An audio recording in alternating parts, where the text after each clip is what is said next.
It is Piper Rockelle, and welcome to my vlog.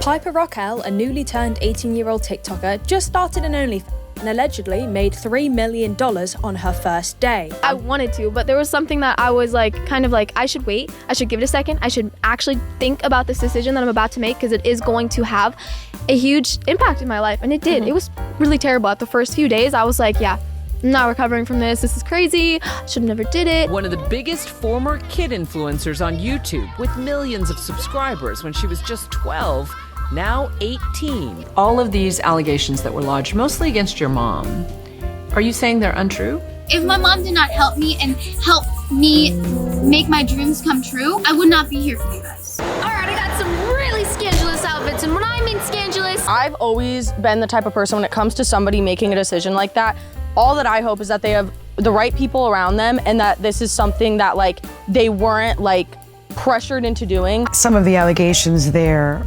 were unlawful touching, emotional abuse, sexual abuse.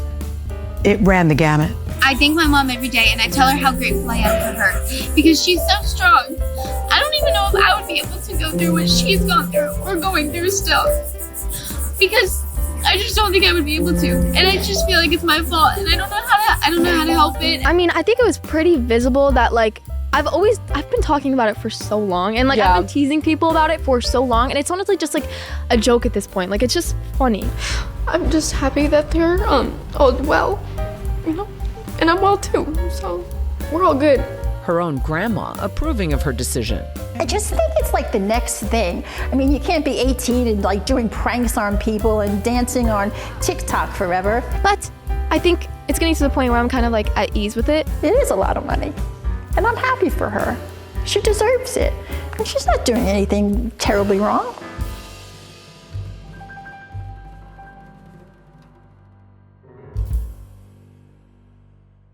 In 2022, beloved ex-child actor Jeanette McCurdy released her shockingly titled memoir, I'm Glad My Mum Died. In it, she explores her traumatic childhood where she was controlled and pushed into stardom by her abusive mother. Her life was not her own. Her mum was there deciding everything, down to the food she ate, the calories she was allowed, her finances, what she wore, her body, the jobs she took. And I know what you're thinking. Well, it's not that abnormal for a parent to have a say in what a child eats or how they dress. And sure, especially if they're 5. What is abnormal is for a mother to be physically dressing and physically showering their 16-year-old child, as apparently Jeanette's mother did to her, including shaving her legs. It didn't matter that Jeanette never even wanted to be an actress. Her mum wanted her to be a star, so a star she would be. Alas, Jeanette McCurdy's story is nothing new. From Judy Garland to Jackie Coogan, tales of controlling stage mothers who push their child into the spotlight no matter the cost to that child's well-being or happiness, are a tale as old as Hollywood. Older, in fact. It's an archetype that can be found as far back as fairy tales, but more on that later. Child labour laws and laws protecting child stars and their earnings have been passed in more recent years, but that still didn't stop exploitive experiences like Jeanette's from happening. And now we have another problem, the wild west of the internet, where there are no regulations, there are no laws restricting children's working hours or forcing the parents not to spend all the money they make. We've seen exploitation of child stars on the internet before. Girls like Lil Tay and Danielle Cohn, and infamously, Piper Rockelle. Piper Rockelle, who turned 18 in August and proceeded to start an OnlyFans and claims to have made $2.9 million in the first 24 hours. Now, I've covered the problems in a past video with a teenage girl making an OnlyFans the second she turns 18 and raking in money from a load of creeps and how disgusting I find it, so this video is not going to cover old ground. What's worse than that, in my opinion, is what led Piper there. Piper's mum Tiffany has been selling suggestive photos of Piper to adults long before she turned 18. I suppose I have to say allegedly there.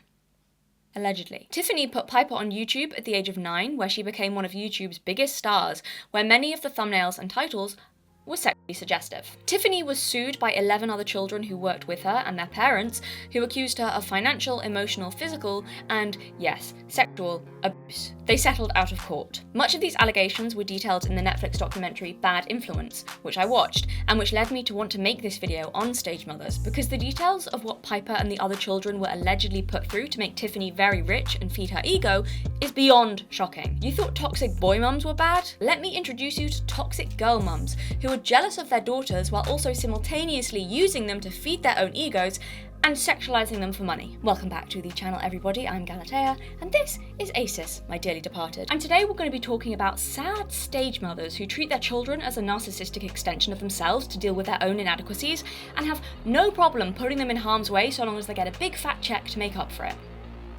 Allegedly.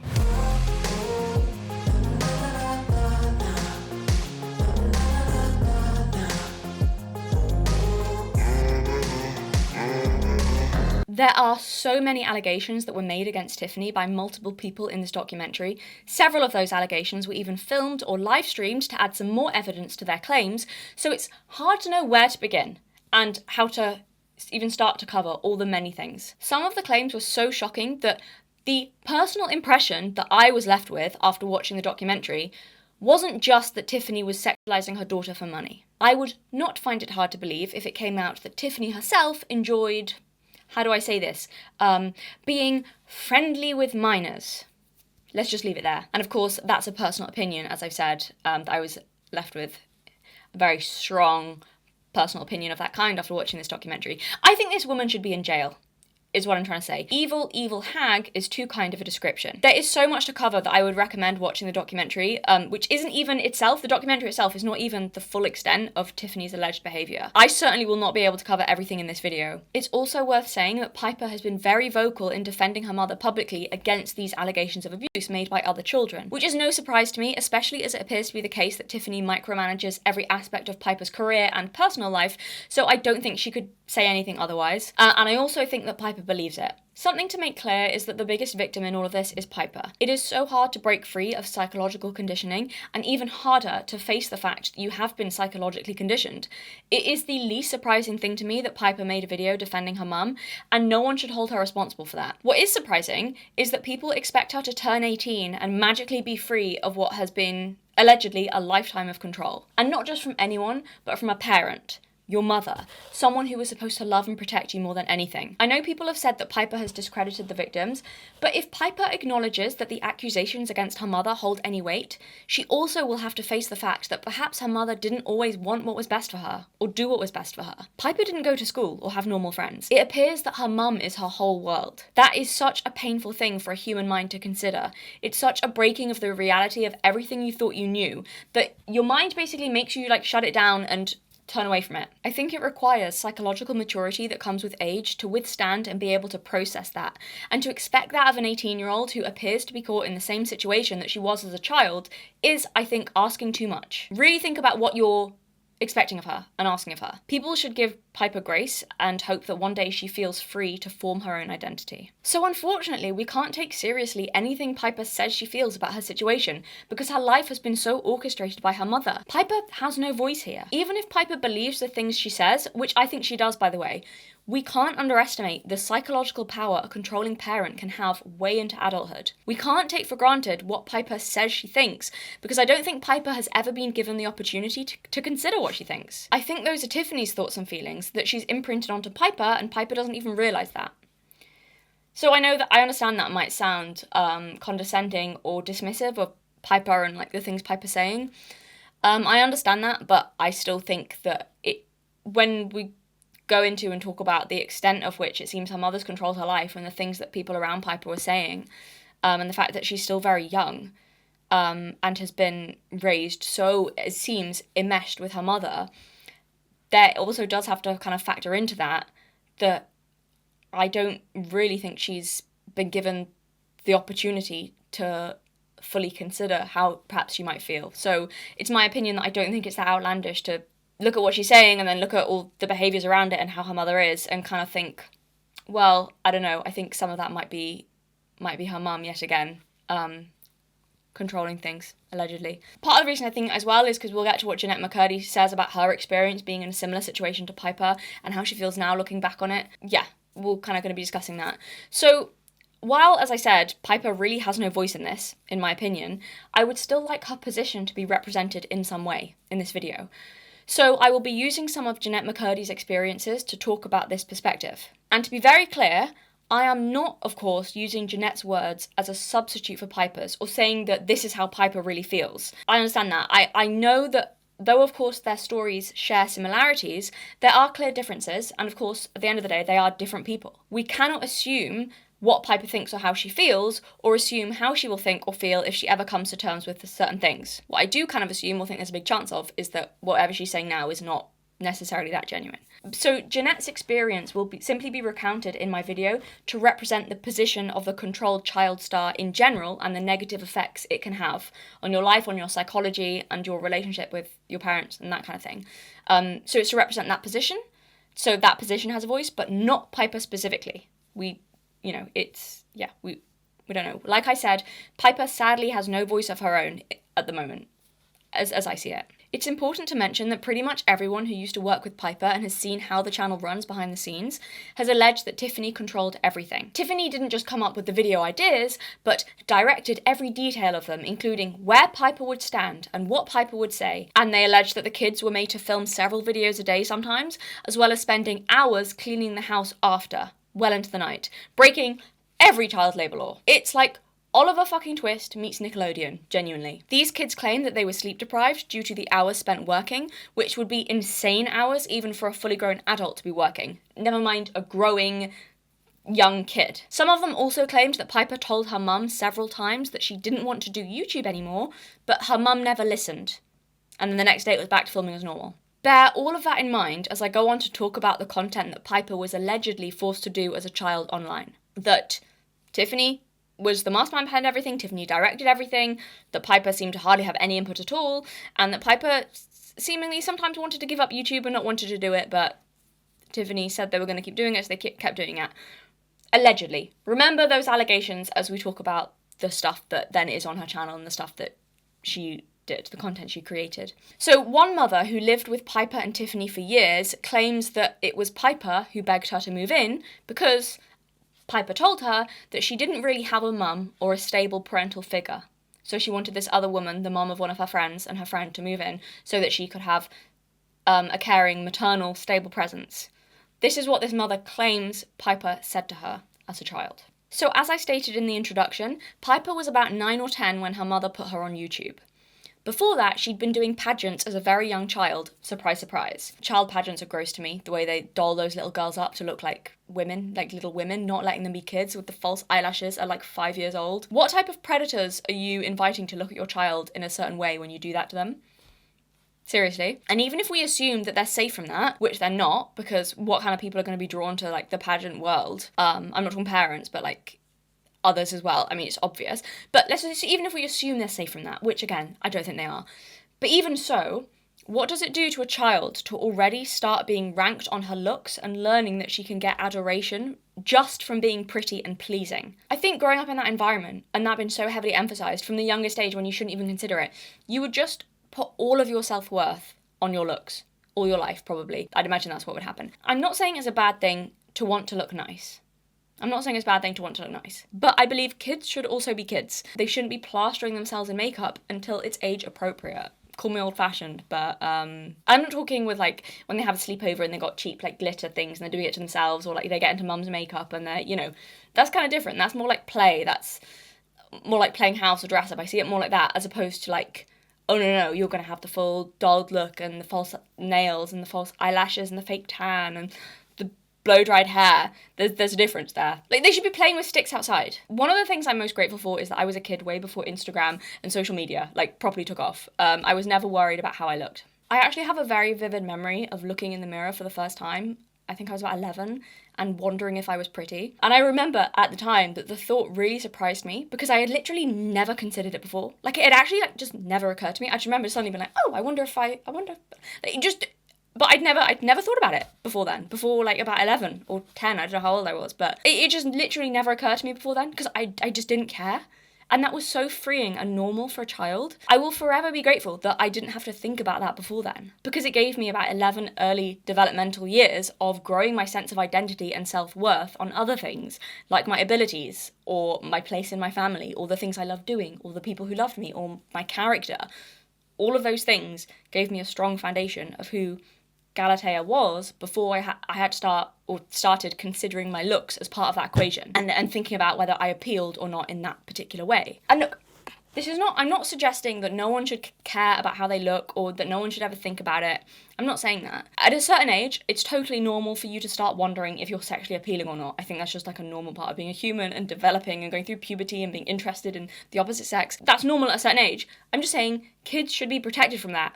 And I think when they're protected from that at a young age, when they get older, even when they start to consider that, as most people do when they get to a certain age, it doesn't consume you.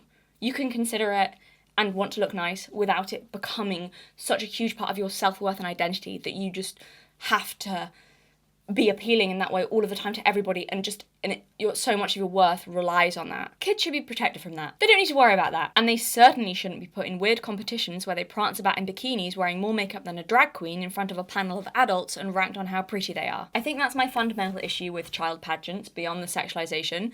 It's just a load of parents treating their kids like the shiniest trophy or a living Barbie doll. I can't imagine how psychologically damaging it is, genuinely. So anyway, with that aside there, but I think it's an important one on my feelings about child pageants and how we'll then go on to see how the rest of how Piper was raised. She started as she meant to go on, let's just say it like that. So anyway, Piper was competing in pageants at age 3. It didn't take Tiffany long at all to start utilising her daughter. She strikes me as one of those mums who thinks that she has a doll to play with rather than a child to nurture. Yeah, I've heard people making this argument that this is where the grooming began that would ultimately lead to a newly turned 18-year-old Piper starting an OnlyFans. What Piper competing in pageants from the age of 3 does tell us is that Tiffany always wanted her to be famous. I think that's a fair assumption. She goes from there to doing pageants to Musical.ly, which is now TikTok, and then YouTube. I believe Piper's first video at age 9, I think, was a shaving cream bath challenge with her mother's much younger boyfriend that they all pretended was her older brother. So, make of that what you will. Think fast! Did you do it? Did you think fast? Good, because this video is sponsored by Match Hotel. Match Hotel is a casual mobile game. It's fun, but you've also got to stay focused and speedy to pass to the next level, and quickly match objects together under strict time limits. I've been enjoying it lately when I've been bored, and I like that it wakes me up a bit and gets my heart beating rather than putting me to sleep. It's fun and it's chilled, but it's also not too meditative and slow. Like, you've actually got to try a little bit to win, but in a fun way. Now Arthur, which is what this little guy is called, so I hear, he's got pretty high standards. Wants the hotel rooms ready and on time with a countdown on. So when you win, you actually feel that you've earned it. Sometimes it is quite tricky to find the matching objects in the sea of stuff, and the clock is always ticking, so you're under pressure, which is actually quite fun. But then when you do find them, it's super satisfying. You've got to keep your brain switched on as well. Sometimes the objects can look really similar, but it is fun to figure out. Every second counts, and you can freeze time sometimes if you win enough prizes, which is very good and helpful. You've got to think, prioritise, and act quickly to succeed. It's a streak-based system where mistakes carry penalties, and there are also competitive races, player versus player events, and live challenges, if you like that sort of thing, which I have found that I have been really enjoying and getting into, and getting pretty competitive. I'm very into it. So here's footage of me doing it. I did speed this gameplay up so that you can see the entire thing, so it's going quicker than it normally would. But yeah, you just match the objects together. There's sometimes little objects like planes that come in and can clear stuff for you. I've been enjoying it a lot in my downtime. And yeah, as you can see, it's fairly simple to grab the hang of, and you just have to select all the objects that are at the top, match them together to get rid of them, some of them hidden, and the countdown, the timer in the corner's always on, so you've got to do it in the time limit. And then if you like, you can also do tournaments with other players. So I've been doing this one and doing pretty well at it, I have to say, where you compete through the normal challenges, and whoever's still standing at the end, you all get to share the prize. Match Hotel is ad-free, playable offline, and with unlimited levels. A lot of match games are really slow and about patience. This one is for those who want a bit of a challenge, while still being fun. If you want the satisfaction of beating something that can actually be a little bit challenging, maybe you'll enjoy this one. You can download Match Hotel from the link below in the description box. And thank you very much to Match Hotel for sponsoring today's video. Again, that's thank you very much to Match Hotel for sponsoring this video. Match Hotel. Can you match their standards?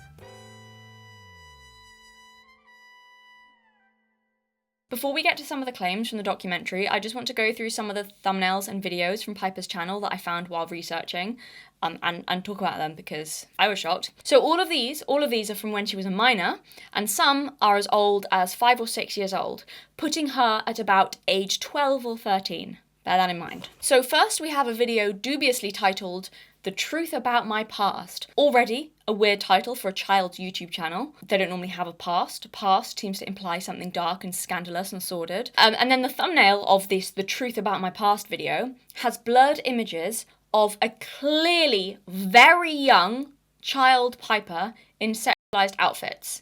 like a little bikini, and then a pose that a child shouldn't really be striking, in my opinion. So the fact that in the pictures, though the pictures are blurred, the fact that though they're blurred, you can still tell that she's super young in them, and the fact that they are blurred in the first place and they look a little bit provocative, a little bit sexual, despite the fact they're blurred and inappropriate, I think, it's my personal opinion, that that is intentional PDF file bait. With the scandalous title and the blurred pictures, it's meant to look sleazy, in my opinion. Like, kind of the vibe of click on it to see the unblurred pictures and hear this dark truth about my past when I was a little child. Ooh, what did I get up to? Something that should never be on a child's YouTube channel, I don't think.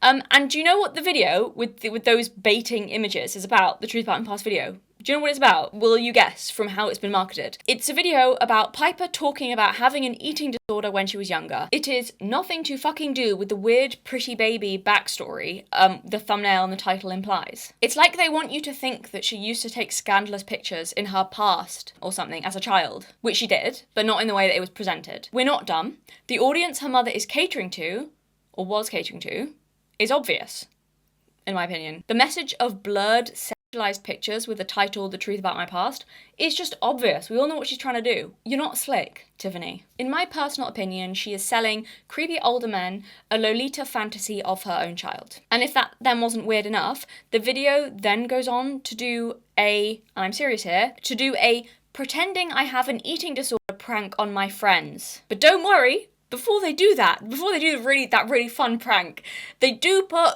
a little bit of text on screen that says that they're not being insensitive to eating disorders. So guess that means it's not insensitive. I think she was about 13 or 14 in that video, by the way. So then we have this video, it's dressing scandalous to shock my family video. So the thumbnail, which has her provocatively dressed as a child, and this is clearly like, watch the video to see me dress scandalously. Again, she's underage. So she then goes to the mall with Frank, the talking dog, which is a recurring character on her YouTube channel. Now, what's important to remember about Frank the talking dog is that it is puppeted and voiced, it's a real dog, but it's puppeted and voiced by Tiffany, Piper's mother. So Tiffany like holds the dog kind of off screen and like, I don't know why, like I think she wants to be famous as well. It's just not fun. She's so untalented and unfunny. I guess maybe 2-year-olds find it funny. It's utterly bizarre. But anyway, so because Tiffany like is trying to think she's so epic and talented probably as well. Alright, I got some really scandalous outfits, and when I mean scandalous, they're scandalous. Get there, young lady! You are returning this. No, Frank, you are not my mother or my dad. Alright. Mom, I can be your dad. Stop Frank. it. So she voices the dog, that's a real dog, and she holds the dog kind of on the camera and does a silly voice for the dog. So Piper goes shopping for scandalous, like slutty outfits with Frank the dog. But as we all know, Frank the dog is Tiffany, her mum. So this is not something that a 14-year-old girl has just decided to do on her own and gone off and then put it on YouTube without her parents knowing. This is, at the very least, endorsed by her mother, but if we listen to everyone around her, probably more likely made to do by her mother. So, yeah, like I said, she goes with Frank the dog, which is Tiffany, to the mall to pick out the slutty outfit to surprise her grandparents with, who may or may not also be in on it, which, again, this whole family, sort yourselves out. Why would you put stuff like this out about your underage child for millions of people to view unless you're intentionally catering to the worst types of people? What other possible reason do you have for being like, come see my 14-year-old daughter dressed slutty? Like, I don't think this was Piper's idea, in my opinion. I think it was someone who sees what's successful on YouTube. I think it was an adult mind who did this, sees what's successful on YouTube, and has been thinking, okay, let's get in on this. Let's, this will do well with a certain demographic that I'm appealing to. That's what I think. I think that's what Tiffany did. I mean, at the very least, the very best thing we can say about Tiffany, is she is, at the very least, allowing and enabling this by going along with it and failing in her duty of care and failing to protect her underage daughter. But all the evidence point to it being far more sinister than that. So best case scenario, she's a negligent, immature, careless, lazy mother. Very best case scenario. I don't think we're in a best case scenario here. So then we get to the getting my period in public prank, where a 13-year-old Piper has to go out in public to a shop with her grandfather, splash fake blood on herself, at some point in the shop and walk around until he notices. If it wasn't already clear, Tiffany is willing to exploit her daughter's changing body for views, which, one, is weird and inappropriate if that's aimed at a child audience, and two, is even weirder, gross, and borderline fetishistic aimed at an adult audience of an underage girl. It's humiliating. And just to be clear, I'm not saying that periods themselves are gross and fetishistic. What is showing a shot of your 13-year-old daughter's behind in tight jeans with fake blood splashed all down the seam of her trousers. Why would you... I felt so uncomfortable watching that video. It's just a YouTube video on YouTube.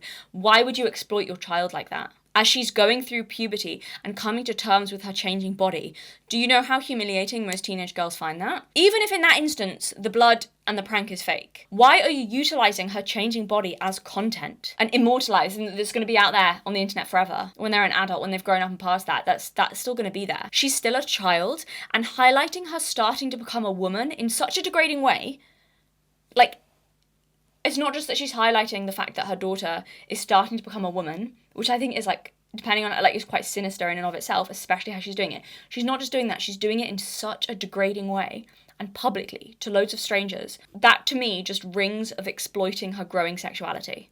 That's what that seems to me. It rings to me that there is something seriously fucking wrong with Tiffany. Like, does she get a kick out of that? Imagine your mother being your school bully and embarrassing you and humiliating you. Imagine your mother being your school bully and harasser, and also having a platform of millions to humiliate you with. There are also so many period pranks that Piper does around this age. There are several. It is creepy and weird. Imagine your mother being obsessed with your period to the point that she makes you do several videos about it online where you fake accidents. Allegedly forced her to do it. Including this thumbnail, by the way, which shows Piper having sat on her boyfriend's knee and left a stain. And she's posing so her behind is towards the camera in this thumbnail, with the stain there, and then the stain on her boyfriend's knee. This is a child. Someone edited that fake stain onto her. So for any men who are struggling to understand the weird invasiveness of this, which I don't think many of them will, to be honest, I think most people get it, but just to make that comparison just in case, I guess the male equivalent would be as a newly teenage boy not being able to control your hormones and having inappropriate stand to attention moments, let's just call them, if you know what I mean. So imagine going through that, and imagine your parent then making you do video pranks where that fake happens. It fake happens several times. Imagine how humiliating and bizarre that would be. That's how invasive I think this is. Exploiting private bodily functions that's new as well to a kid going through puberty, that's a new body function that's strange and stressful and sometimes painful and embarrassing, and you don't have to deal with it yet. Like, all those things. It's stressful enough as it is without that. I just think just the many, who knows whether Piper, when it was suggested by Tiffany, which I believe it was, maybe it wasn't, maybe Piper came up with this idea. But maybe she was happy to go along with it, or maybe her mum suggested and she didn't seem to mind that much. Firstly, I would be surprised to find a 13-year-old girl who wouldn't be bothered by that and wouldn't be apprehensive and go, oh, I don't think I want to do that. But even so, even if they seem fine with it initially at that age, I think it's still so embarrassing and humiliating and degrading in a way they might not understand, in a kind of weirdly exploiting their sexuality kind of way.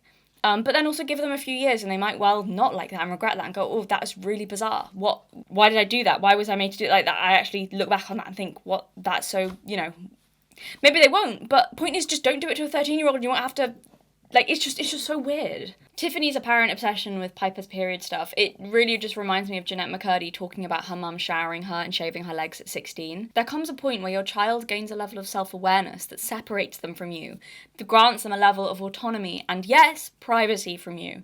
That happens naturally as your child gains the ability to do things for themselves. That's when they really understand that their body, at the very least, is theirs and not an extension of you. That's not to say that little children don't also have bodies that belong to them, but there's a level of parental involvement that is age appropriate. Like, you might help bathe a 5-year-old because you're making sure that they're washed properly and that they're safe in a bathtub. That's not control and seeing them as an extension of you or, being unnecessarily invasive. It's doing your job caring for a little one who needs supervision and who can't make certain decisions themselves. And also when they're little and they're that age, they don't really they're not as self-conscious normally about themselves and their bodies, and they don't really see it necessarily as like an invasion of privacy, like you helping them in the bath and stuff. It's kind of unself-conscious about that kind of thing, little kids. But of course, you know, when you start to do that with teenagers, it's very different. When they don't get to make choices about their bodies and how to wash them, about getting to do that in private and away from you, about being able to choose if they don't want anyone, even you, to see their naked body, about whether or not to have images of a fake period plastered all over the internet, when like that level of, I don't even know what to call it, invasion really, when there's still that level of invasion over a kid going through puberty. And yeah, it just tells me, I think, that either there's something really dark going on, or that you have an incredibly immature parent who sees the child only as an extension of themselves. They don't believe they're doing harm to the child, or that the child deserves privacy from them, because in their mind, it's like in some way they believe their child belongs to them. Their child's body is just as much theirs. More theirs, in fact, because they get to make the decisions. Their child is allowed no privacy from them, even when they no longer need their supervision and guidance. I can't imagine what that does to a developing child. Well, I can imagine, because as Jeanette McCurdy says, that type of enmeshment took her mother dying and her going through years of therapy to finally develop her own identity separate from her mother. It's so psychologically damaging, and it makes me so sad for Piper. And by the way, when I talk about adults making decisions for kids and like how to wash them and that kind of thing, like for teenagers, I mean, that doesn't necessarily mean, I'm not saying like parents are a bad parent if they tell their teenager, no, you can't get a tattoo, no, you can't get a piercing. That's different. That's like, no, you're not making this permanent change to your body when you're that young, under my rules, you're not doing that. That's different to like physically showering them and not letting them wash themselves, and not, you know, obviously there's a level, I think that a level of duty and care, and just been like, no, not, but it's not invading them. You know what I mean? There's that difference. So I'm going to quote this Guardian article about Jeanette McCurdy and her experience with her mum. Deborah died when McCurdy was 21. Her death was devastating. I genuinely felt I had no identity without my mum, says McCurdy, who is now 30. I didn't know who I was. I felt terrified, incompetent, and incapable. Eventually, the process for me was realising that those feelings were her conditioning. That was her voice, not mine, but it took a long time to get to a place where I could identify that I was, and am, glad that she died. So some other videos, which aren't sexual but which are exploitative, of Piper's, there's a video called Meeting My Dad for the First Time in 13 Years. Now this video did very well on her channel. It did a lot better than a lot of the other videos around it that I've seen. So for context, Piper's dad left before she was born. In the obviously fake video, in my opinion, Piper, her mum, and her fake YouTube brother, who is really her mum's younger boyfriend, arrange a meeting with her long-lost dad. The dad who didn't want her, by the way. Piper says to the camera all of the questions that she would ask him. Oh, I'd ask my dad this, and I'd say this, and I'd, ask this. Of course, he never shows up, because this is an obviously scripted fake video, which if you're an adult, whatever, it's weird, but exploit your own trauma for views if you want, I guess. I have a question, though, for any parents out there. For the parents, or everyone in general, but particularly parents. I want you to imagine that you have a baby, and the other parent didn't want them. They left as soon as baby's at, they're gone. Abandon the child, and have never been involved in the child's life. They expressed no interest in that child. I want you to ask yourself, you're the parent who stayed and cared and is looking after this baby that you love. Ask yourselves, if you have watched that child grow up to 13 years old, would it hurt you that the other parent didn't want them? What I mean by that is a parent's love is unconditional, or it's supposed to be. So you have this child of yours that you love so much. You know how wonderful they are. They make your life better. Would part of you worry that this beautiful child that you adore might think less of themselves because the other parent didn't want them? Would that weigh on you, knowing how could they not want them? How could they not want to be around this kid?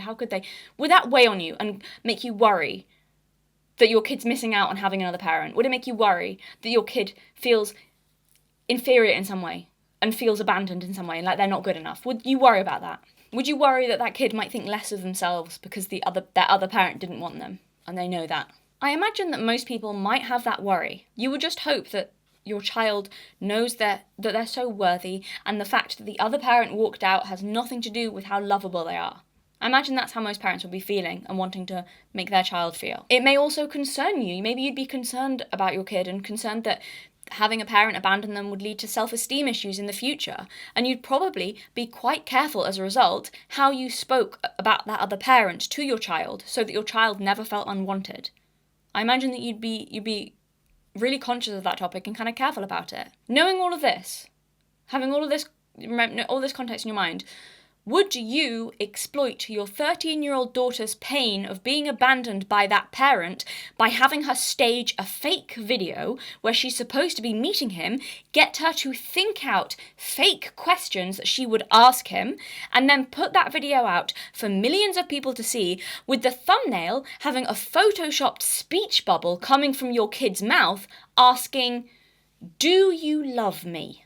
Tell me you don't care about your child's feelings without telling me. And I know Piper likely knew that the whole thing was fake from the start, but what if she's never considered if she was loved by her father before? What if she's never thought of asking, "Do you love me?" What if she's never thought about that before? And now she's faced with that question, in front of millions of people, by the way. She's faced with that question, the implied answer, by the way, being no. Because of course he's not there in the video, because he abandoned her as a baby. So the implied answer that she's now thinking about and asking to a camera is, no, Daddy doesn't love me. How scummy of a mother do you have to be to exploit your own child's abandonment and potentially harm their self-esteem for YouTube views? Something is seriously wrong with Tiffany. And also have that child either fake or real cry, we don't know which, either fake or real cry at the end of that video because her dad didn't show up. And you'll have the camera in her face getting, oh yeah, let's get this on camera. Look at her crying because Daddy didn't turn up. Daddy doesn't love her. She's never had a dad. Ha ha ha. Let's film this. This is great TV. This is your own child, by the way. Cry, Piper. Cry that Daddy didn't love you. Cry for the fucking camera so we can put this on YouTube and get really rich. What are you actually doing to her psyche at that age, where the line between real and fake is so thin because of YouTube? And then, I can only assume because that video did so well, especially compared to the others, they did another one a year later called Meeting My Dad for the First Time in 14 Years. In this video, I'm guessing because they realised, oh, we can't have like the same video where we pretend that he's going to turn up and then, oh no, he didn't turn up and he doesn't love me, he stood me up. Because I can't do that again.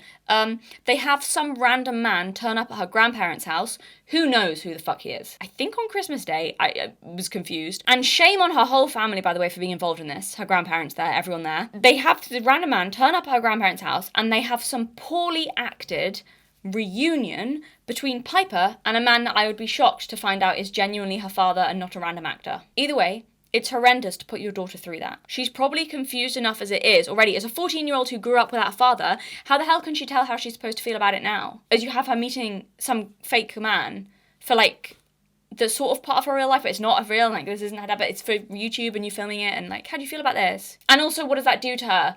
That Daddy's not just turned up to see her on Christmas Day. You've, in my opinion, hired some random guy to do it.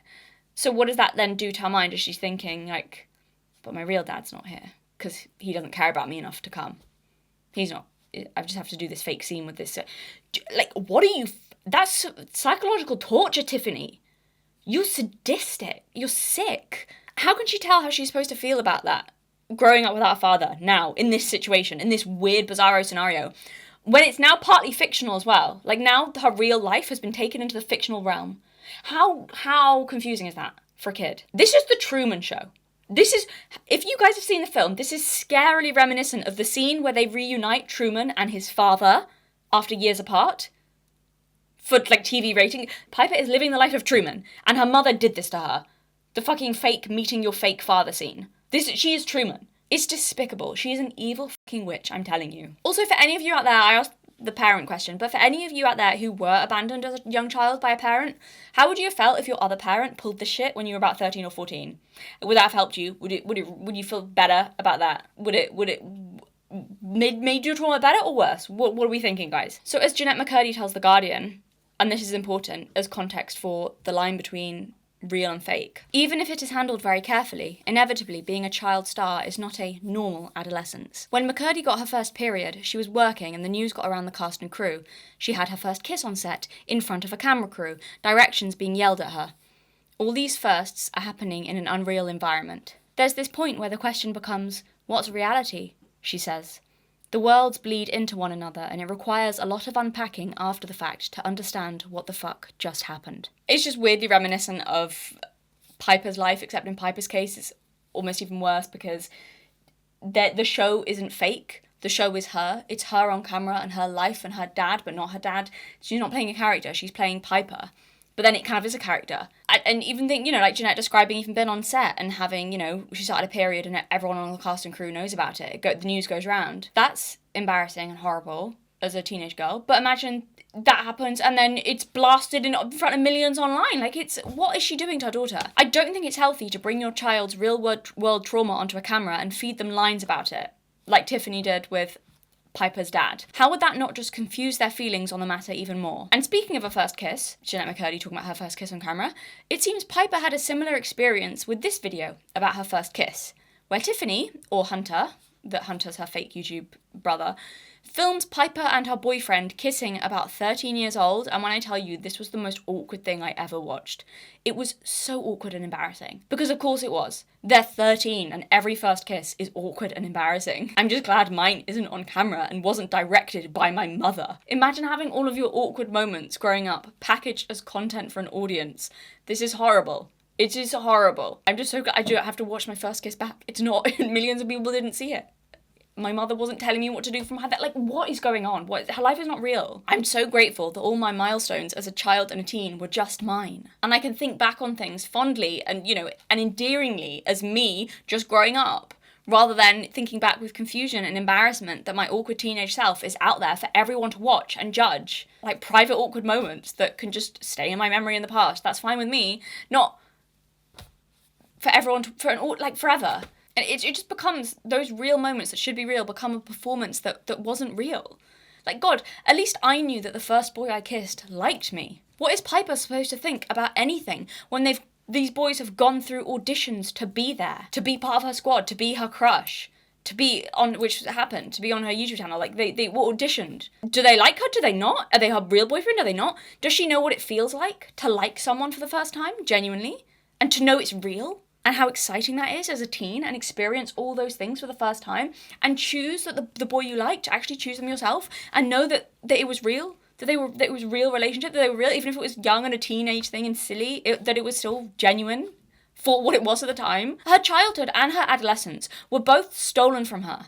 It's so tragic. I'm so angry that a mother could do this to their child. It's so wrong. It's so against everything that a mother should be. It's so backwards. It's against everything that a mother should be. It's just horrible. So we learned from the documentary that Tiffany is there managing every video and idea and directing, which of course she is because these kids are 12 or 13. They can't run a business. The business like this that's raking in the money. They can't do that without help from a parent. I would say this is even more confusing than what Jeanette McCurdy experienced, as in her case, like I said, at the very least, she's playing a character. She even then she found it hard to distinguish. She said the worlds bleed into each other. It's still confusing, but at least it might be slightly easier to do because it's more separate. It's like, well, I'm playing this character called this that's not my real name, and it's in this world, and there's this fake scenario, and this is the even then it was still confusing for her to distinguish it from reality. But for Piper, she's playing Piper. An exaggerated version of herself. She's playing herself. Her mum held auditions to find her next on-screen boyfriend. But that's really her boyfriend, because it's kind of her real life.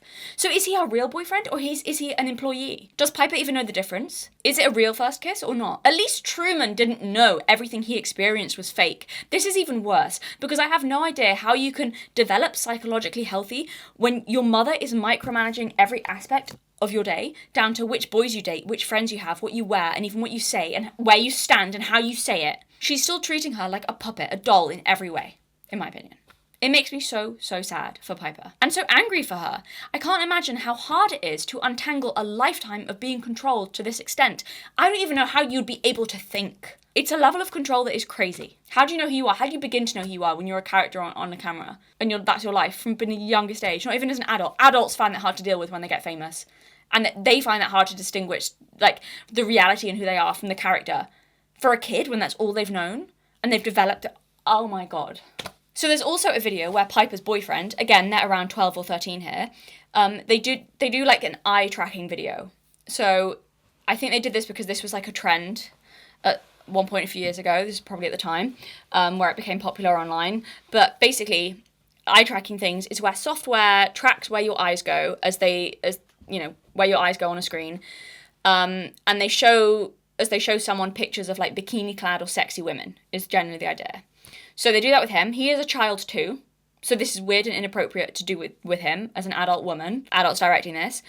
And then, of course, in the video where it's like tracking Piper's boyfriend's eyes as they show him bikini pictures of girls, they put like bikini babes on like the thumbnail of it. Sorry, I thought this was a fucking child's YouTube channel. But Tiffany allegedly has a history of being inappropriate with the young boys who have worked with Piper.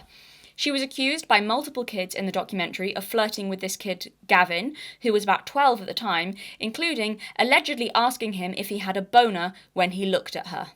Prison, throw away the key. And if you're still not convinced and you need more evidence, because sure, this is just taking these kids at their word, she once grabbed the face of a 17-year-old boy on a live stream and made out with him. It looked quite forceful, and he later stated he was taken completely by surprise. Piper grabs her mother's face and immediately pulls her mother away from this minor, but does that stop Tiffany? No, she goes in for more and snogs him again. There is video footage of this. If that is what she's willing to do on camera to a child, what the fuck is she doing to them off camera? What the hell has Piper herself been through? This woman is a filth demon. So then you have another video, again, sexualizing Piper. It is a Hooters video from a couple of years ago, so Piper, I'm guessing, would be about 15 or 16. Hooters is known for sexualized waitresses. That's my understanding of it. Isn't that the whole point of it? Or was? So when you're saying this video, Piper, I'm going to get a job, why choose Hooters as the place to try and get a job? Why would you why do that? If your teenage girl's got a YouTube channel, she's making a video, I'm going to get a job today, and she could do a waitressing job at any franchise, why choose Hooters? Well, we know why, because Tiffany is a decrepit harpy who birthed a child just to use her, even if that means exploiting her daughter's sexuality for the internet. In my opinion. So several kids and adults in this documentary claimed that Tiffany would intentionally say things like, Piper needs to look sluttier and sexier in these videos. So would intentionally make Piper look like that, say that Piper needs to be outfits that are sluttier and sexier. Several of them claimed that Tiffany was sending photographs of Piper to an old man, that Tiffany herself allegedly described as a pervert, in exchange for him sending her gifts like Gucci bags. I want you to think about what kind of woman, I'm not going to say mother, because I don't think she deserves that title, what kind of woman sends photographs of their own child to a man they describe as a pervert. One mother claimed that Tiffany told her that she could also get free stuff if she sent this man pictures of her own daughter. One girl claimed that she was in the car with Tiffany as Tiffany stopped to post some of Piper's underwear. When this child asked Tiffany why on earth, what possible reason could there be to post your child's underwear, Tiffany allegedly responded that old men like to smell it. There are also allegations that Tiffany made Piper speak to this old man on the phone. I just want to add this bit in because I realised I didn't talk about it in the video, but just look at this thumbnail. So this was 4 years ago, making Piper 14 or 15 maybe. She was a child, still a teenager.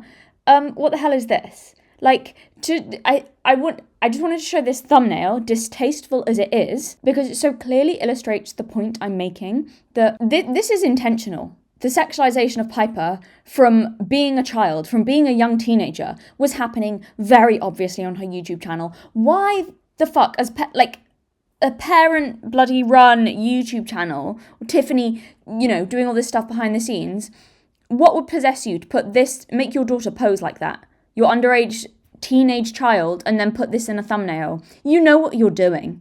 You know what audience you're attracting. And what does it have to do with doing the opposite of what my parents say for 24 hours? And it's just this sexualized, she is using this. She's using this to get views of her daughter. She is just disgusting. And now we come to the pre-OnlyFans. See, I believe that if Tiffany could have had Piper on OnlyFans far before she turned 18, she would have done. Because Tiffany was already selling photos of Piper behind a paywall when Piper was a minor.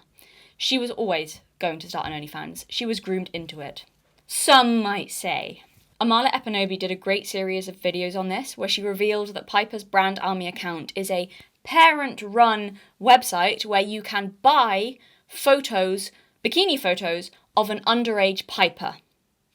Now, what could be the possible reason for that? Also, Brand Army has a lot to answer for because you can post on Brand Army as a minor, but you have to be 18 plus to subscribe. Or at least that was true at the time. I don't know now, but, you know. Why? Why? What possible reason, other than the obvious, would Piper's mum have for selling bikini photos of her underage daughter to adults? Let's think real hard about that. How many reasons can we think of? Legitimate reasons could there be for that? And then look where she is now. Starting an OnlyFans. Sure. I'm sure she entirely stumbled into this of her own accord. I read this really, really sad, actually, Rolling Stone article where Piper defends her mother's actions, including the Brand Army thing, and it makes me so angry. Not at Piper, but because in everything Piper says, she frames her mum as a victim in all of this, and her mum's like the victim for receiving so much hate. And it sounds like she blames herself for that, like Piper blames herself. And in my opinion, Tiffany groomed her into believing all of that. That's what I think. It's just the height of manipulation. Make your child publicly defend you for exploiting them because you've fucked with her head so much that she genuinely believes that you're the victim and she's the reason that you're getting so much hate. I hate Tiffany. She's evil. I think she's a disgusting woman. When Piper was still 17, she was involved in another controversy where she went to the Bop House and made videos with its members. The Bop House, for those of you who are unaware, is a content house for adult OnlyFans creators. It's also worth noting that a lot of people have pointed out that despite these girls being adults in the Bop House, they look and act younger, and I don't think that's an accident. I've made a video talking about that before. They have baby faces, and in my opinion, they intentionally play up to that. Play up to the fact they look young, play up to the baby faces, play up to the fact that they act like underage girls, I think. That's what I think looking at it. I think they know exactly what type of audience they're courting, even though they're adults. So with that context, ask me why the fuck they would put an actual underage girl in their stupid fucking TikToks, exposing her to their audience. The audience, they know what they're fucking doing. These are adult women. Why would you bring a 17-year-old into your TikToks and associate her in any way with you and what you're doing, with your audience? What's wrong with you? What's wrong with Piper's mother? Well, we know there's several things wrong with Tiffany, but also these girls who did this. Ask me what kind of mother lets their child go along to an adult sex worker house to make content with them, promoting said underage daughter to their clients. At the time, everyone said that this was an obvious ploy so that Piper would have an audience there the second that she turned 18, so Tiffany could put her on OnlyFans. If that's not a clear case of grooming, I don't know what is. Piper and Tiffany and other people involved, I believe, vehemently denied this and just said she went along to make fun content with them. Fast forward to Piper turning 18 and lo and behold, now she's a sex worker. What a fucking coincidence. I'm sure this wasn't pre-planned. Anyone who believes that this wasn't Tiffany's plan all along is genuinely mentally fucking challenged. Like, this woman should be in prison. She is not fit to be a mother. And in my opinion, selling Piper's sexuality is done partly for fame and money, and also, I think, given how we've seen Tiffany's own inappropriate hypersexuality, also as a form of living vicariously through Piper. I think that is part of it, to be honest. That's just my opinion. If Tiffany could sell herself and be successful, she would probably do it. I don't think Tiffany really sees any difference in identity between herself and Piper, and that is a recipe for absolute disaster and dysfunction if ever I heard one. As an addition, some other things Tiffany was accused of by both the girls and boys who worked with her as kids was putting on the voice of Lenny, the voice of one of their dead cats, to say sexual things to these children. Yes, I can't believe that's a sentence. There are so many layers of, what the fuck to unpack there. She allegedly also tried to get one of the other mothers to sign her parental rights to her own daughters away. Evil witches in fairy tales are also known for stealing other people's children, FYI. And one girl describes a disturbing incident as a young child where Tiffany grabbed her onto a bed and was saying such disturbing things, this girl locked herself in the bathroom. Another girl describes being pinned down in bed by Tiffany and spat on. This is made easier to believe by the fact there is video footage of Tiffany grabbing the face of a 17-year-old and snogging him live on camera, even when her head was pushed away, as we've already covered. Because of that, I don't consider these allegations unfounded. They appear to be part of a consistent pattern of what the fuck behaviour, some of which was caught on video.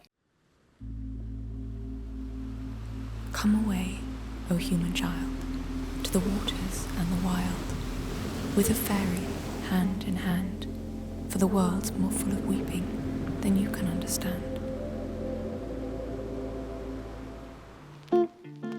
We must not look at goblin men, we must not buy their fruits. Who knows upon what soil they fed their hungry, thirsty roots? Morning and evening maids heard the goblins cry. Come buy our orchard fruits, come buy, taste them and try. Currants and gooseberries, bright fire like barberries, figs to fill your mouth, citrons from the south, sweet to tongue and sound to eye. Come buy, come buy.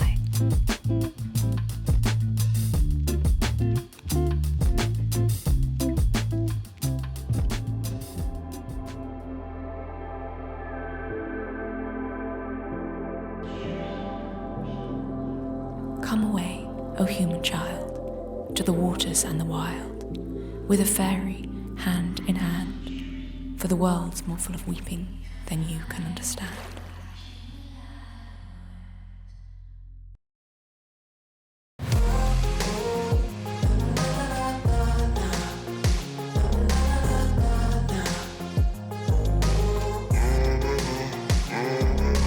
Judy Garland, who starred in the astonishingly successful Wizard of Oz movie as a teenager, overdosed at age 47 after a lifetime of addiction. Judy's mother, Ethel, reportedly started her on pills before she was 10 years old, and by the time she was in the Wizard of Oz, she was apparently already addicted to both stimulants and sedatives that she was put on to cope with the grueling hours of work. These pills switched her on when she needed to be on, and to make her sleep when she needed to sleep. This was also to help her keep the weight off, that as well as extremely restrictive diets, as the studio didn't want her getting fat. I put that in air quotes because Judy Garland was nowhere near fat. But for film studios, aesthetics are more important than the growing body and brain of an adolescent. Judy's mother apparently not only allowed and encouraged this mistreatment of her daughter, but was also a major driving force behind it. Judy later referred to Ethel, the mother who I would argue ruined her life and led to her premature end, as, quote, the real Wicked Witch of the West. Speaking of wicked witches, the pushy stage mother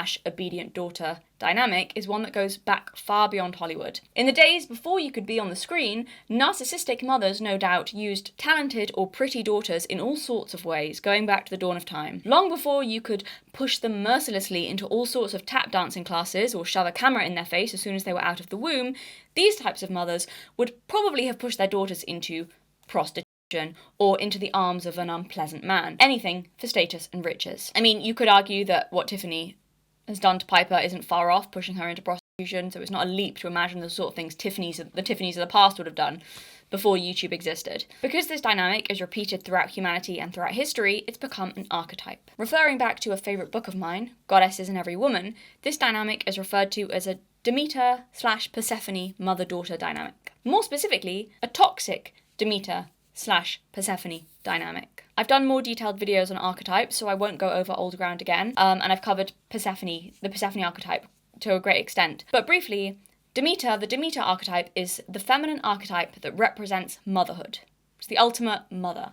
Now, it's by no means, because as I go into this, you're going to think it sounds awful, it is by no means a negative or evil archetype.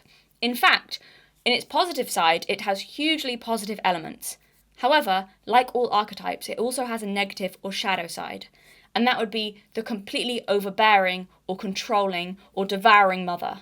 But there can be a Demeter archetype that is healthy and nurturing and there for their children and all of those things in a healthy way. And you could also have a Demeter-Persephone archetypal mother-daughter relationship that is healthy, that falls into kind of that archetypal pattern. But this is the toxic version that I'm talking about, where the mother is so overbearing and controlling and all-consuming. So, and a mother who is like this, especially if she has a Persephone daughter, and like I said, we've covered the Persephone archetype in the past. To briefly sum it up, Persephone archetype, which, like I've said in the past, a lot of young girls go through anyway. A Persephone daughter or Persephone archetype would be a daughter who is naive, instinctively people-pleasing, and inherently quite girlish and childlike, even as she grows up. Which, by the way, even non-Persephone women, like I said, can have a Persephone phase as a teenager, because it's a very maiden-like young phase.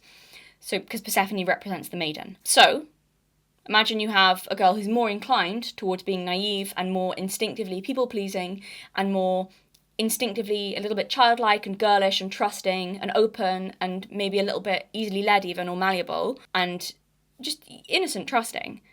Someone who's more inclined that way anyway. And imagine you have a totally dominating mother who forms the daughter's identity and keeps her dependent. Now that is a recipe for disaster. To quote Goddesses in Every Woman about this archetype, although the mother appears to be strong and independent, this appearance is often deceptive. She may foster her daughter's dependence in order to keep her close, or she may need her daughter to be an extension of herself, through whom she can live vicariously. A classic example of this relationship is the stage manager mother and actress daughter.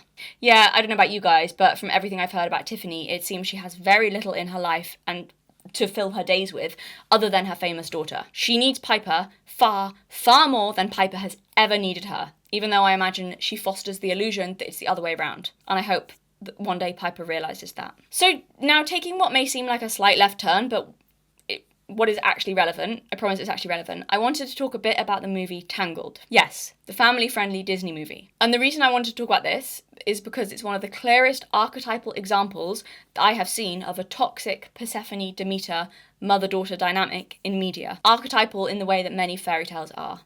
It's great to watch, to see it play out. To quote again from Goddesses in Every Woman, young Persephone's high school experience is usually a continuation of her early life. If she has grown up in a mother knows best relationship, her mother shops with her, chooses her clothes, and influences her choice of friends, interests, and now dates. Living vicariously through her daughter's experience, she may devour details of her daughter's dates and activities, and may expect her daughter to confide in her and share secrets. However, adolescents need to keep some secrets and have some privacy. At this stage of growth, an overly intrusive parent handicaps the development of a separate identity. By sharing everything, an adolescent daughter allows her mother to colour what should be her own experience. Her mother's anxieties, opinions, and values influence her perceptions. Typically, a middle or upper-class Persephone woman attends college because that is where young women of her social class and background are expected to be, the contemporary equivalent of the meadows where Persephone and her friends played. She struggles to get assignments done and papers written because she's easily diverted and or lacks confidence. So you can see where a relationship like this, if it's not toxic and there are appropriate boundaries, might just be a close relationship. However, it's also clear to see where this can turn into codependency. The reason why I referenced the film Tangled for a clear example of this archetype, like Boland says, is it's a mother knows best relationship. Mother knows best. In Tangled, there is a whole song titled Mother Knows Best, and it consists of Rapunzel's mother, who is really just a wicked witch, telling her that the outside world is far too dangerous for her to ever leave the tower. You know why we stay up in this tower? I know that's right, to keep you safe and sound, yeah. And that Rapunzel is incompetent, clumsy, and helpless, and she'll never survive in the world without me, her mother. Sloppy and depressed, yeah, but you're clumsy, please. They'll eat you up alive. Thus, never leave the tower, stay close to me, and obey me, and you'll be safe. Mother's right here. Mother will protect you. That's the song, summed up. Don't ever ask to leave this tower again. Yes, Mother. This is exactly like what I said earlier, that a toxic Demeter can foster her daughter's dependence on her, though she's actually the one who is needy. Just like in Tangled, Mother, Gothel, the mother, needs Rapunzel because of her magic hair that keeps her young. If there was a greater symbolism of a dependent mother living vicariously through her daughter while she uses her, I haven't seen it. Part of me almost wonders if the writers consciously use these archetypes for the movie, because it just seems so blatant to me. Rapunzel is also the perfect Persephone archetype. At one point, she's even in a meadow, protected, surrounded by flowers. She's a safe, private meadow, and she's barefoot all the way through the movie. Yes, because she's been in a tower all her life, but I think also symbolically to show her total innocence, and it also speaks of youth as well. Children often run around barefoot. She's vulnerable. She's like the archetypal maiden. She's vulnerable, open, and trusting to the world, naive and undefensive. She's malleable and easily swayed by outside opinions, particularly her mother's. As we see in the opening montage as well, she is also non-committed and bounces from project to project with like new thing or this thing, airy-fairy and floaty. And her character design with the pink dress and all the flowers looks like the goddess of spring. Also, something I didn't mention in the video, which I can't believe I forgot, but that is just so incredibly obvious, is not only is Rapunzel represented often as surrounded by flowers, but the whole concept of the film, if you've seen it, is she gets her magical powers from her hair from a magical flower. So it's literally a flower that's come from the sun. The sun, it's not a sunflower, but it's like a sunflower, the image I'm showing, in a different way, that her mother ate when she was pregnant with her, and then Rapunzel has these magical powers that came from this magical flower. Also, throughout the film, there's this not sunflower, but sunflower motif constantly, and that's even how she remembers who she is in the kingdom. There's all these patterns of the sun and flowers, and it's all around her, even just in the patterns, of the kingdom and that she wears and stuff. So I think it really makes me wonder if part of this was intentional, or maybe it was just naturally happens because we often associate young girls, young women with flowers, but that's Persephone. It's so goddess of spring, and the fact the flower came from the sun, and it's rejuvenating powers, the rejuvenating powers of spring and everything. And it's just so clear to me that she is associated symbolically with flowers throughout the film. And I'll play a clip here. Mother Gothel even calls Rapunzel her flower. That's her pet name for her, is Flower, my flower. So this is intentional. This was not a mistake by the filmmakers, associating her with flowers. And also she refers to her as like a sapling and a sprout. And all of these springtime nature words are used for Rapunzel, really associating her, in my mind, with the goddess of spring and the rejuvenating powers of springtime and the healing powers of springtime. I really think that this has got to be intentional. I don't know, or I'm just looking too deeply into it, but it's just so clear to me.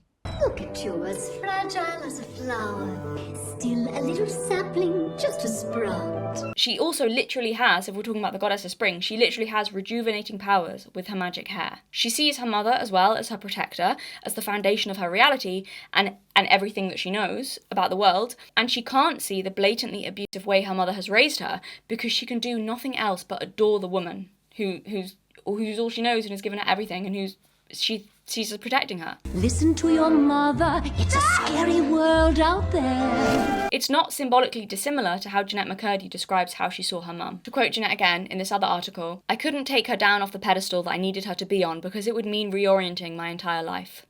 The lens that I had was, my mum knows best, she says. Accepting that she was abusive would mean figuring out who I was and what I wanted. That wasn't something I was ready to face. So again, we get that phrase, mother knows best. Now, in and of itself, and in a lot of contexts, I don't think the phrase itself is necessarily harmful. So it can mean a protective and more knowledgeable mother who has a vulnerable child's best interest in mind. But there's a point where it crosses the line into total domination over the child's identity. Total bulldozing and crushing of it. Mother knows best, one way or another, something will go wrong, I swear. Just like how Piper's mum, Tiffany, knows best when Piper was allegedly telling her mum that she didn't want to do YouTube anymore. But Tiffany knows best. Tiffany certainly knows what's best for Tiffany. Ruffians, thugs, poison ivy, quicksand, cannibals and snakes, the plague.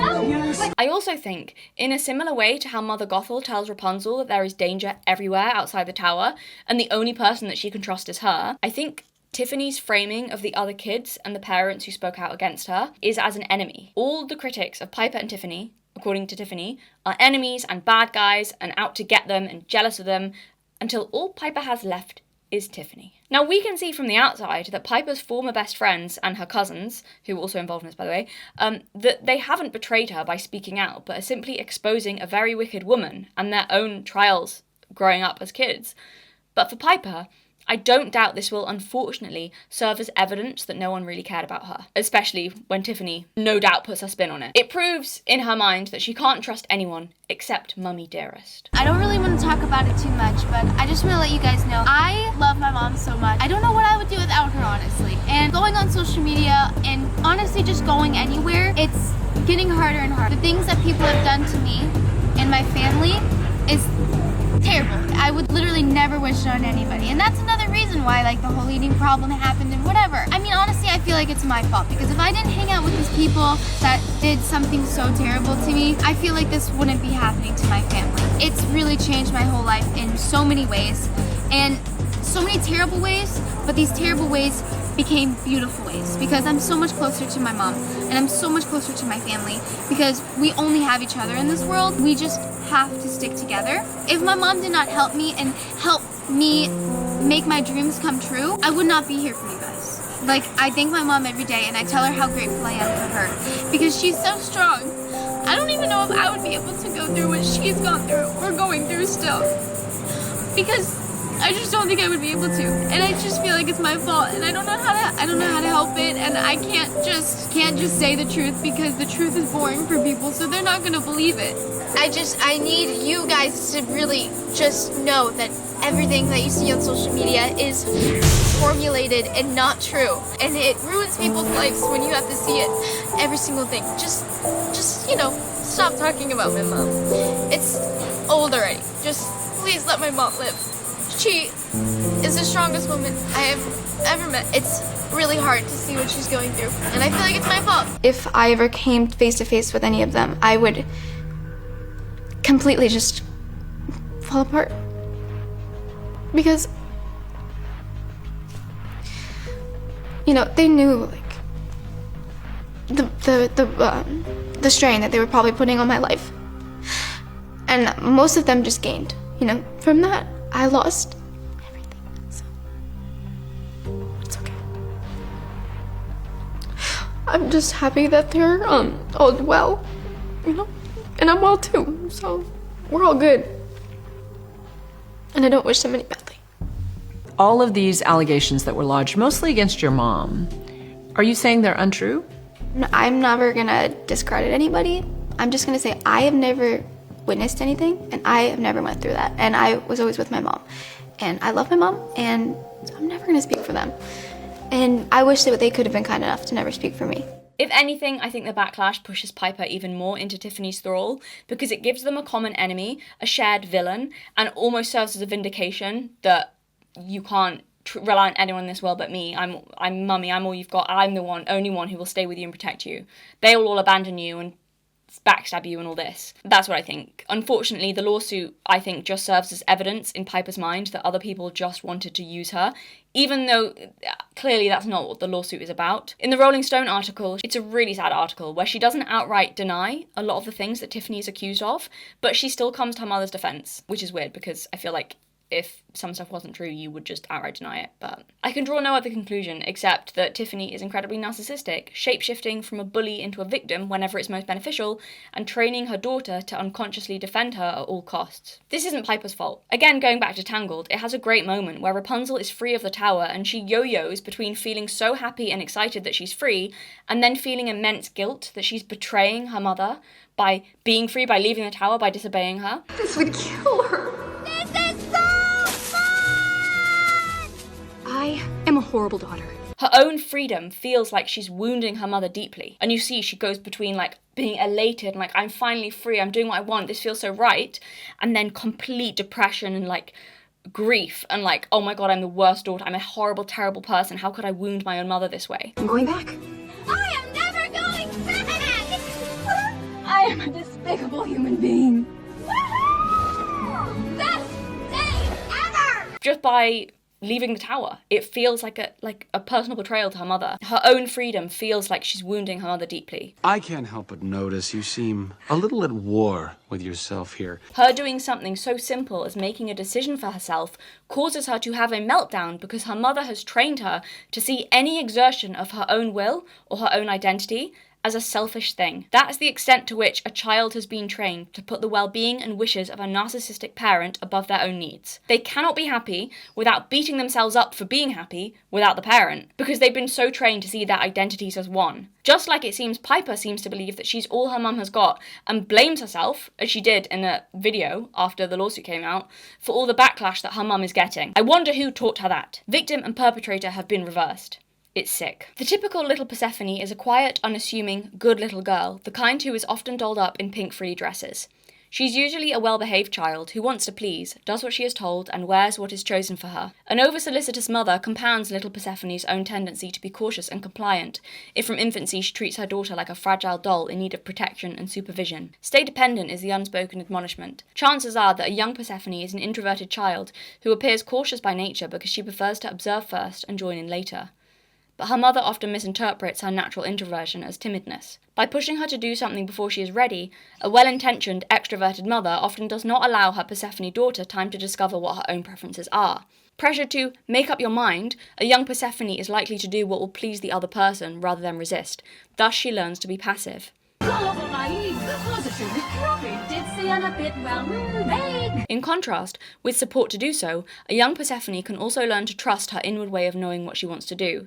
She gradually learns to trust her innately receptive style and becomes confident of her ability to make decisions in her own way and in her own time. Her preferences are subjectively arrived at, and they are right for her, yet she cannot state her reasons because she senses what to do inwardly and can't explain herself logically. Flynn Rider in Tangled becomes this presence, even if unwillingly at first, that supports Rapunzel's dream. A dream she can't logically explain why it means so much to her, but just knows intuitively the path she's got to follow in life. And it leads her right, and so she starts to trust her own decisions over her mother. Rapunzel is such a good example, like I've said, of a Persephone archetype.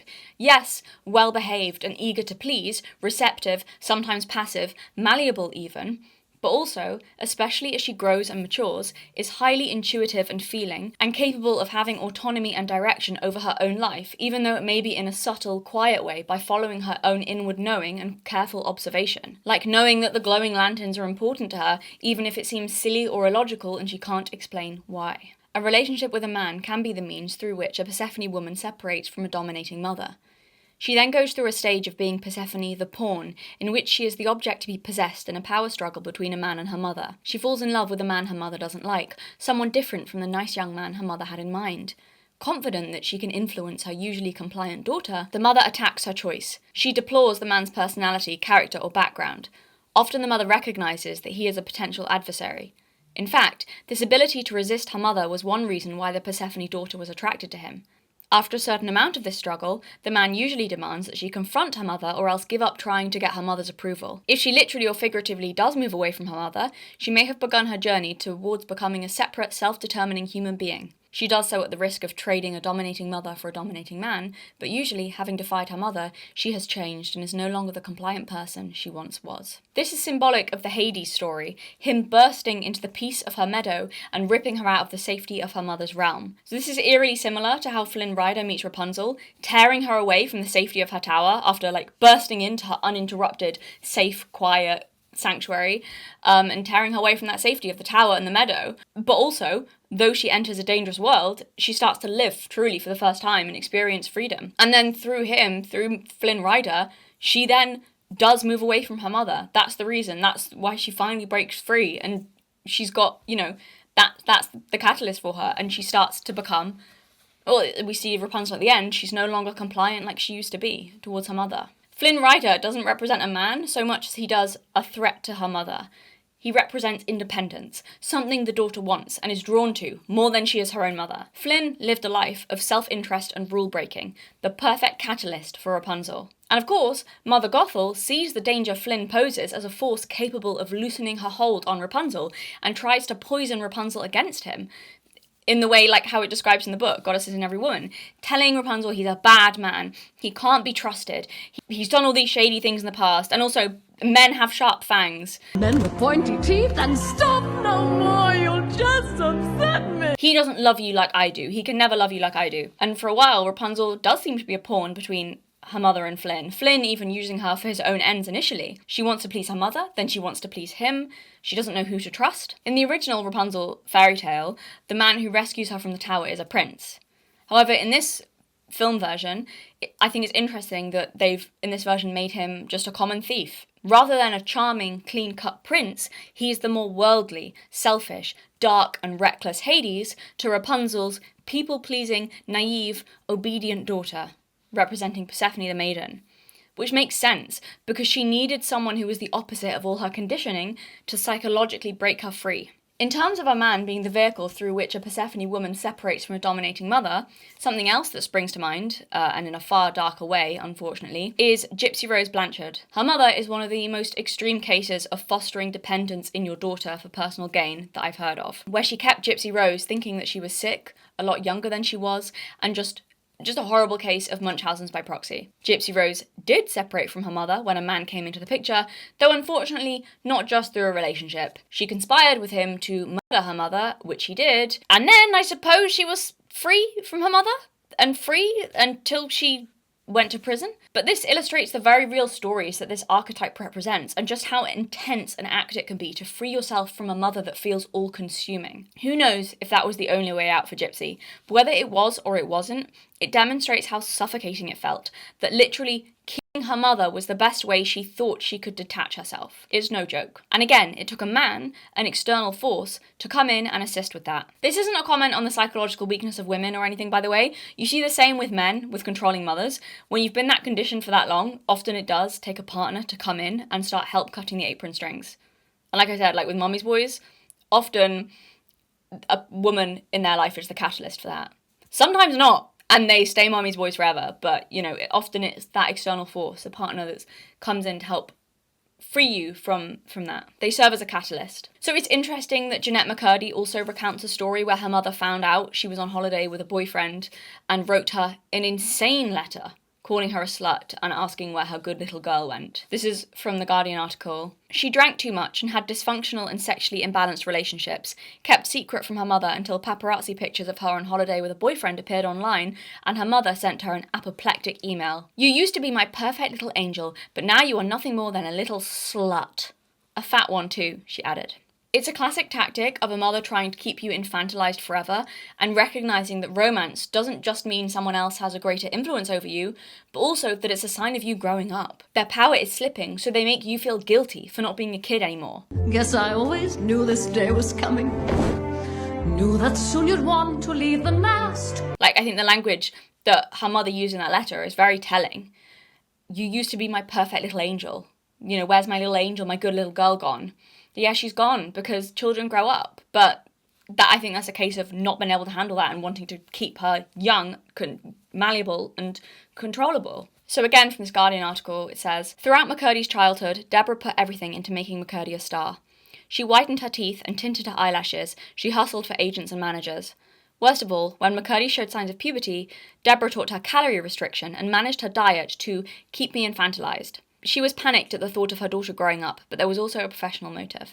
Getting kinda chubby. Persephone is the daughter archetype that many women grow through and out of. An attempt to keep a daughter in a Persephone state or infantilized is an attempt at control. Take it from your mumsy, on your own you won't survive. Persephone is by her nature open, trusting, malleable and eager to please. A Persephone daughter is often a mummy's little girl, fixed in a Demeter-Persephone pattern with her mother. This type of mother often treats her daughter like an extension of herself who contributes or detracts from her own self-esteem. This pattern can result in a relationship in which mothers and daughters' psyches overlap. A Persephone daughter doesn't do much to contradict the impression that she wants the same things for herself that her mother wants for her. By nature, she is receptive and compliant and wants to please. In contrast, little Artemis and Athena at age 2 distinctly say no to the dress they don't want to wear, or no at efforts to divert them from something they are intent on doing. Ideally, a young Persephone would have a parent who respected her inward way of knowing what was important to her and trusted her conclusions. They would provide her with a variety of experiences, but not push her into them. These are parents who have learned to value the introversion in themselves. So speaking of treating your daughter as an extension of yourself who contributes or detracts from your own self-esteem, there's also a story from this documentary. So Piper, when she was a kid, was on a web show called Manny. At one point, apparently, Tiffany allegedly shouted at the creators of the show and stormed off because someone else had more lines than Piper. Speaking of, daughter as an extension of yourself. I think Tiffany's maternal instincts are totally warped.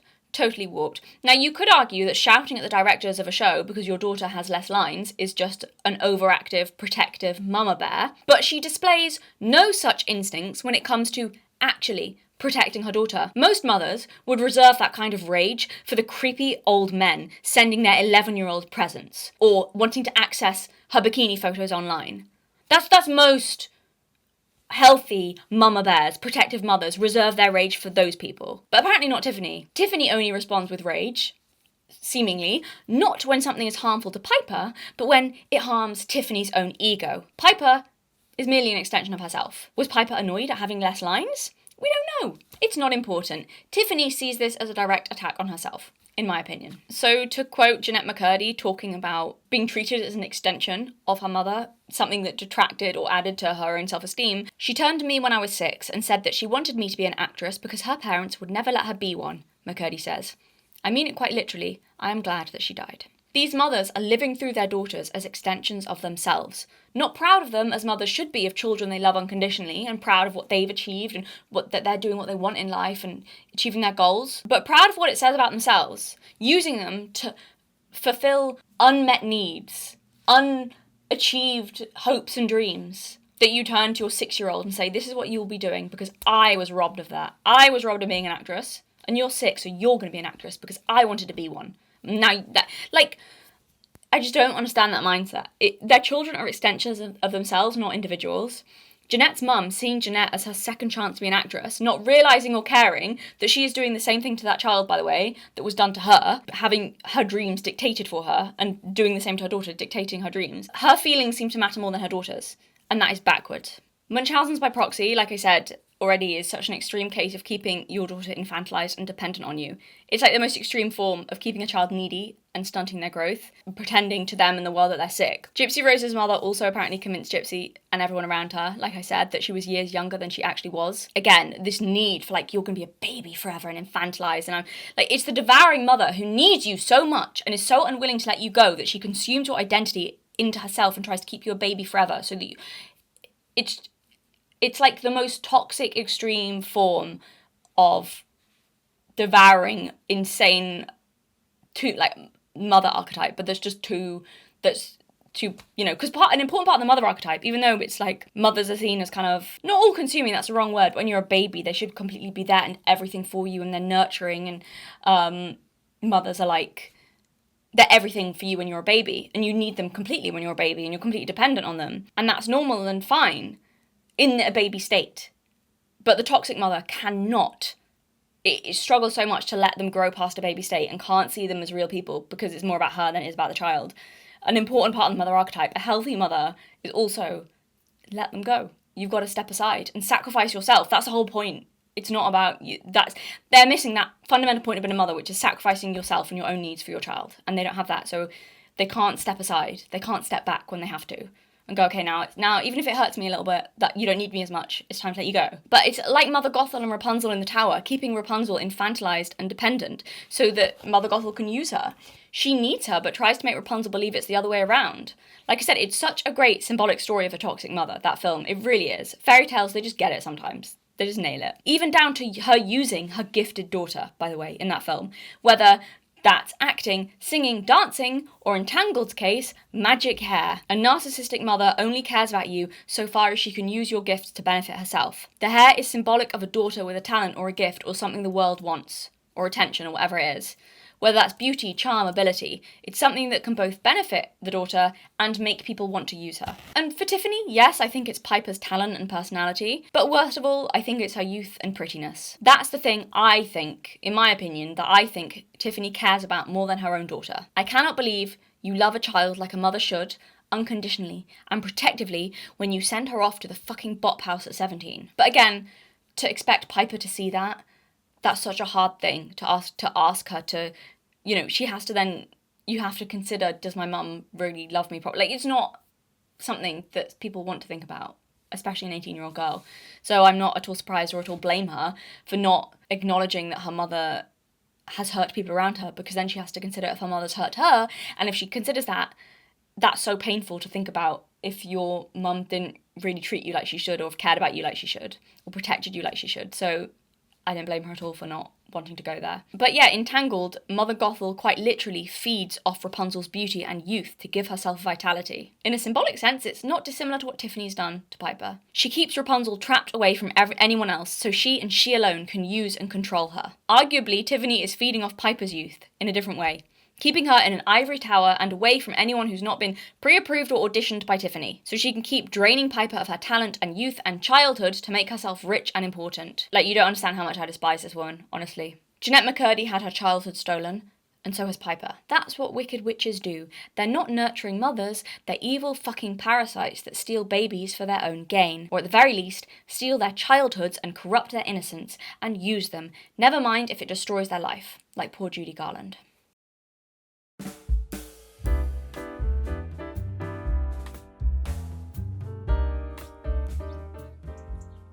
Hi. Are you tortured by never knowing what happened to the unreleased scripts from my unfinished video series, like parts 2 and 3 from my review of Netflix's Winx? Are you kept awake at night, pondering what mysteries the 30 minutes I cut from my Rolo video could hold? 30 key minutes where I addressed his unhinged rant that it's impossible for women to have heroes' journeys or be good protagonists. Did you enjoy channel videos like, I become a narcissist, I declare war on mosquitoes, and of course, the classic, I talk and talk and talk and talk and talk and talk and talk and talk and talk? If the answer to any of those questions is yes, then joining my online cult could be the right choice for you. That's right. Over at The Authentic Observer on Patreon, you'll get access to unreleased scripts from videos I never uploaded, the cut sections from longer videos, if there are any, and hours of unedited rambles. I talk about everything, like how important mood is in storytelling and the difference, if any, between masculine and feminine points of view in writing. Or a video discussing the poetry of some of my patrons. Or that time Fresh and Fit had a proud grapist on their podcast. Remember Scientology?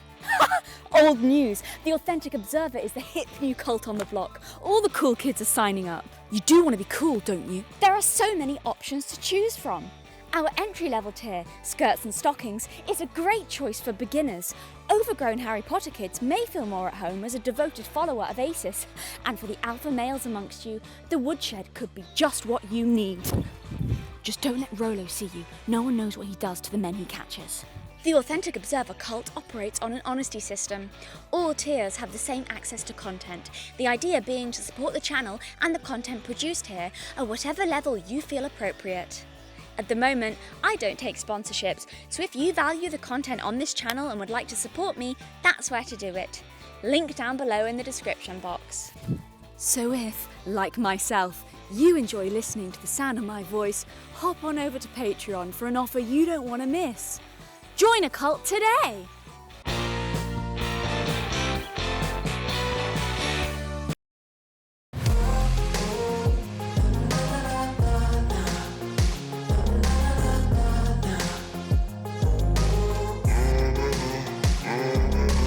Is there any breaking free from a mother like this? Yes, I think so, but it's hard. Really hard. Because it's not just separating yourself from a toxic dynamic. Your mother is the first person you knew coming into this world. Your mother is your first protector, or supposed to be. The person every cell in your body tells you need for survival, that you believe loves you unconditionally. You grow up with that bond for years. You're conditioned into obeying her, listening to her, trusting her. It's not just a toxic dynamic. It's reassessing the entire foundation of your life, your identity, and the entire way your psychology is constructed. For Jeanette McCurdy, it took her mother's death and having to be free of her influence to finally realise the damage that had been done. That's why she called the book I'm Glad My Mum Died. I know lots of people saw it as disrespectful and maybe even sadistic, like she's taking glee in her mother's death out of revenge, but I don't think that's it at all. I think it's very clearly her acknowledging that without her mother's death, she just might never have been free. She might never have had the opportunity to see herself as an individual person rather than as an extension of her mother. To quote Jeanette again, I see it now. My identity started when my mum died. So anyone blaming a recently just turned 18-year-old Piper Rockelle for still defending her mother, I don't think she's in a place to be able to do anything else. And I think she's been harmed by Tiffany more than anyone else, to be honest. She just can't see it. Like, how can you when it's all that you know? All you've been conditioned to know. That's also why I wish Tiffany was in prison, not just because I fully believe that she deserves it. I really do. But also just to give Piper a chance to have some distance and begin to discover herself without the suffocating presence of an evil fucking hag. So to go back to that Guardian article about Jeanette McCurdy, she says something interesting about jealousy as well. I thought that would solve everything. Then I reached the thing that she wanted for me, and she seemed not only unhappy, but she suddenly became jealous of me for having it. I think fame was the first thing that really conveyed to my mum that she and I were separate people. We were so enmeshed, and I think she really saw her identity in me. Tiffany's weird behaviours, like kissing an underage boy live on stream and allegedly flirting and making sexual comments to 12-year-old boys, makes me think that as well as having abhorrent sexual predilections that should require a prison sentence, like I've said, I also wonder if part of this behaviour comes from competing with her daughter, seeing them as sort of the same identity, but trying to outdo her as well. Like, was she jealous that Piper was, as a child, receiving sexual attention from creepy old men? In my opinion, I kind of think so. I really do. The livestream kiss seems like a weird show of her own sexuality publicly, and so does flirting with Piper's peers. I also think she was a predator, by the way, not excusing her of any of that, but I think part of it is some weird, twisted codependent psychological thing with her own daughter where it's like almost she's using her for that, and then also being jealous that Piper's there and Piper's got all the attention and everyone fancies Piper, even if it's like creepy old men and what the fuck are you doing? But I really do think there's something really weird going on there, with being a bit jealous. Like, Tiffany honestly is like the evil witch with a prettier, more talented daughter who lives vicariously through her while also being envious of her, I think. Like, flirting with her 12-year-old boyfriend, like I said, kissing teenagers, and trying to sexually compete. So, what's the answer for Piper? I don't know. And now that she's an adult, only she can decide that. I sincerely hope that one day she's able to break free out of that control and live life on her terms, rather than just doing what she's been pushed into from the first time that she set foot in a pageant. And for anyone else going through a similar situation, I think they should really read Jeanette McCurdy's book. The perspective of someone who has been through it and come out the other end with their own identity intact is invaluable. Thank you, everybody, for watching. Subscribe to the channel. Subscribe to my new channel, Galatea's Fairy Fruit, where there's all sorts of creative things going on over there. I've just uploaded, I should have done a while ago anyway, a long form video over there, which is fun, exciting, creative. Hop on over to Patreon if you want to get more, there's more content over there. Thank you again very much to Match Hotel for sponsoring today's video and supporting the channel. You can download them again from the link below in the description box or the QR code on the screen. And as a final note, if there was anything in this video you didn't like or agree with, that was Ace's idea, so please only contact him directly with your complaints. And look after yourselves.